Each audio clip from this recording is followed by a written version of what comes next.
నాగ్ అశ్విన్ చేసింది 2 సినిమాలే అయినప్పటికీ ఆ సినిమాలు ఎంత మంచి సక్సెస్ అందుకున్నాయో మనందరికీ తెలుసు. అయితే నాగ్ అశ్విన్ గారికి ఇంత పెద్ద ప్రాజెక్ట్ చేయాలన్న ఆలోచన రావడం, ఇందులో హీరోగా ప్రభాస్ ని ఎంచుకోవడం చాలా గొప్ప నిర్ణయం.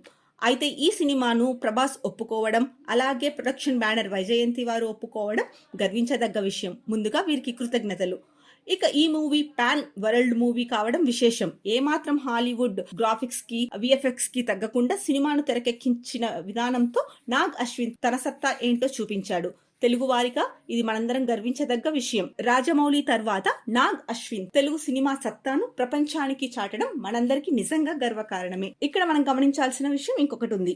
ఎప్పుడు హీరోకి అందరికంటే ఎక్కువ ప్రయారిటీ ఇవ్వకుండా ప్రతి పాత్రకు అంతే ప్రాధాన్యత ఇవ్వడం చెప్పుకోదగ్గ విషయం. ప్రభాస్, అమితాబ్ బచ్చన్, కమల్ హాసన్, దీపికా పదుకొనే ముఖ్య పాత్రలుగా నటించి ప్రేక్షకులను కట్టిపడేశారు. అన్ని పాత్రలను బ్యాలెన్స్ చేయడంలో నాగ్ అశ్విన్ గారు తీసుకున్న శ్రద్ధకు హ్యాట్స్ ఆఫ్ చెప్పాలి. బాహుబలి తర్వాత అంత మంచి లుక్స్ లో ప్రభాస్ గారు కనిపించడం ఈ సినిమాలోనే. ఇది నిజంగా ప్రభాస్ అభిమానులకు పండుగనే చెప్పుకోవచ్చు.